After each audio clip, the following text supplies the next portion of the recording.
తో పాటు అలాగే ప్రస్తుతం తెలంగాణలో కొత్తగా మొదలైన 22A వివాదానికి సంబంధించి పూర్తి వివరాలు తెలియజేసేందుకు ప్రస్తుతం మనతో పాటు స్టూడియోలో అందుబాటులో ఉన్నారు ప్రముఖ legendary award winner real estate expert doctor Nandi Rameshwar Rao గారు. వారితో ఈ విషయాలకు సంబంధించి అన్ని వివరాలు తెలుసుకునే ప్రయత్నం చేద్దాం. సార్ నమస్తే sir, welcome to TV.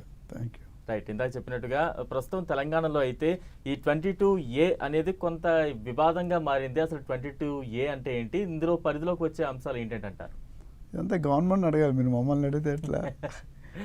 22A అనేది ఒక మంచి, ఇప్పుడు హైడ్రా అలాగే ఒక ఇనిషియేటివ్ ఉందో, 22A కూడా ఏంటంటే 1908లో బ్రిటిష్ కాలంలో ఈ ఎజెండా ఫామ్ అయింది. ఓకే, 1990లో కొద్దిగా లిస్ట్లో ఒక లిస్ట్ చేశారు. అంతకుముందు మామూలు మాట్లాడి తర్వాత లిస్ట్ చేశారు. 2007లో దాన్ని కొన్ని అమెండ్మెంట్స్ చేశారు. ఓకే, 22A BCD అని. ఇవాళ ముఖ్యంగా మనం 22A. సో 22A అన్నది ఏంటంటే, పూర్వకాలం మనకి అసైన్డ్ భూములు, ఫారెస్ట్ భూములు, ఎండోమెంట్ భూములు, ఇట్లా రకరకాల urban ULC urban ceiling act, ఇవన్నీ కూడా అంటే ఆ ల్యాండ్కి కొన్ని కారణాల వల్ల అది గవర్నమెంట్ పరిధిలో ఉండాలి. ప్రైవేట్లో విక్రయాలు జరగకూడదు, అమ్మడం కొనడం జరగకూడదు. ఓకే, అయితే దాన్ని ఏమైందంటే ఇప్పుడు హైడ్రా ఎందుకు పెట్టారు? అంతకుముందు మనకి 30-40 years బ్యాక్ 2000 చెరువులు ఉండేవంట. చెరువులు ఇప్పుడు 700కి వచ్చేసాయి. ఇలా ఈ కండిషన్ లేకపోతే కొన్ని రోజులు అసలు చెరువులే ఉండవు, తాగడానికి నీళ్ళే ఇబ్బంది పడుతుంది.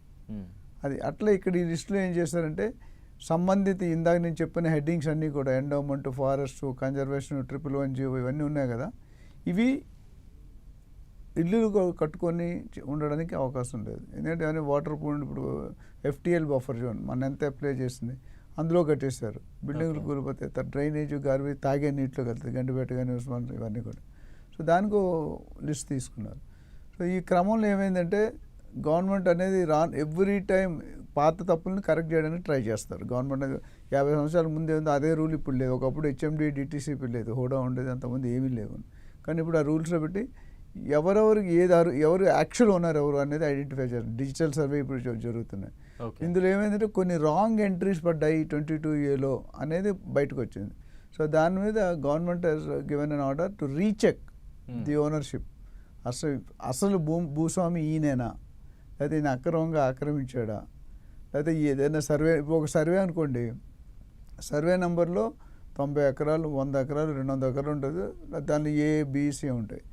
సో ఆ సర్వేలు ఇప్పుడు ఏమైందంటే, ఒక 20 ఎకరాలు గవర్నమెంట్ ల్యాండ్ ఉంటే 80 ఎకరాలు ప్రైవేట్, అది కల్పించుకున్నారు. ఓకే, ఇప్పుడు గవర్నమెంట్కి వచ్చే ఆదాయం పడిపోతుంది కదా. సో అలా లేదు, రివర్స్, వీడికి 10-20 ఎకరాలు ఉంటే ఇక 80 ఎకరాలు గవర్నమెంట్ వీళ్ళు ఆక్యుపై చేసుకున్నారు. ఇప్పుడు ఎట్లా ఉందంటే, ట్రైన్ నా ముందు ట్రైన్ ఉన్నా లాస్ట్ ట్రైన్కి అని చెప్తాడు వాళ్ళకి. నీది అక్కడ ఆడైనా, వాళ్ళది గవర్నమెంట్ది ఇక్కడ ఆడైనా, రెండు it's not good for health. Okay, so దాని మీద విభజన చేసి సర్వే చేపట్టారు. సర్వే చేపడితే ఎన్నో లోపాలు వెలుగులోకి వస్తున్నాయి. దాన్ని కరెక్ట్ చేసి ఎవరు భూమి వాళ్ళకి, ఇప్పుడు భూభారతి లేకపోతే ధరణిలో పెట్టినట్టు కూడా కొన్ని వెలుగులోకి వచ్చాయి. అంతకుముందు గవర్నమెంట్ భూమిని అక్రమంగా ఆక్రమించేవాళ్ళు, వాళ్ళు బాగా ఎంజాయ్ చేస్తున్నారు. ఇప్పుడు ఏమైంది, కొన్ని మీరు తెలుసు ఎన్నో కోల్గొట్టున్నారు, కొన్ని వేల ఎకరాలు, కొన్ని వేల లక్షలు అమౌంట్ ప్రొటెక్ట్ చేశారు AV రంగనాథ్ కమిషనర్ కానీ అంటున్నారు. సో ఇంకొక చిన్న క్లారిఫికేషన్, నేను AV రంగనాథ్ గారిని చాలాసార్లు కలిసాను, డిబేట్లో కూడా ఉన్నాం. ఆయన ఏమంటారంటే, మనం ఏమనుకుంటాం, AV రంగనాథ్ గారు అనుకుంటే కోలుగొట్టచ్చు, అనుకోకపోతే కాదు, కరెక్ట్ కాదు.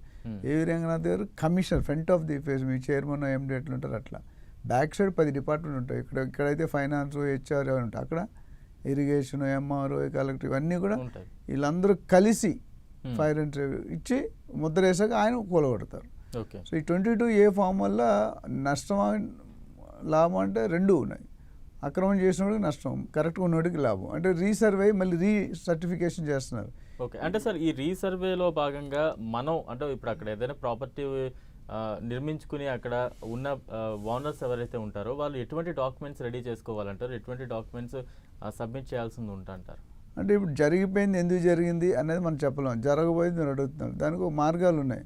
ఫస్ట్ ఏదైనా అసలు ప్రాపర్టీ కొనుక్కునే ముందు కానీ, అసలు యాక్చువల్ ఓనర్ కానీ రీకన్ఫర్మేషన్లో ఈ 3-4 యాక్షన్స్ తీసుకోవాలి, స్టెప్స్. నెంబర్ 1 ఏంటంటే, కలెక్టర్ అప్లై చేసుకోవాలి. కలెక్టర్ దగ్గరికి వెళ్ళి, నా సర్వే నెంబర్ ఇది, నా ల్యాండ్ ఇది నాకు కరెక్ట్గా ఉందా లేదా అంటారు. కొన్నాటికి కలెక్టర్ గారు సమాధానం చెప్పాలి, కొన్నాటికి చెప్పలేరు. అప్పుడు బౌండరీస్ అండ్ సర్వే అని ఒక డిపార్ట్మెంట్ ఉంది, దాంట్లో మీరు దాఖలు చేసుకోవచ్చు. అది కూడా సొల్యూషన్ చెప్పలేదు. ఓకే, అప్పుడు మీరు కోర్టుకి వెళ్ళచ్చు. ఓకే, అది మీకు నిజంగా కోర్టు డిస్కషన్లో మీ ప్రూఫ్స్ ఓనర్షిప్ అన్నీ మీరు కరెక్ట్ అనుకుంటే వాళ్ళు రీకన్ఫర్మ్ చేసి స్టాంప్ వేస్తారు. దాన్నే వీళ్ళు సబ్ రిజిస్టార్ ఆఫీస్లో కొన్ని సెక్షన్ పెట్టారు. ఇప్పుడు ఈ ఫారెస్ట్ జోన్ అని, కన్జర్వేషన్ జోన్ అని, 111G అని, FTL అని, బఫర్ అని, ఎండోమెంట్స్ అని, ఆ లిస్ట్లో రీచెక్ చేసినప్పుడు మీకు రాకపోతే మీకు ఇబ్బంది పడతారు. మీరే ఒరిజినల్ భూస్వామి కానీ అది ఎవడో ఆక్యుపై చేశాడు, లేదా గవర్నమెంట్ సరెండర్ చేసుకుంది. సో రెండు విధాలు రెండు పక్కల చేయండి ఈ process. Collector, boundaries and survey, అది మూడోది కోర్టు. ఈ మూడిట్లో కూడా తేలపోతే మీరు ఏం చేయలేరు.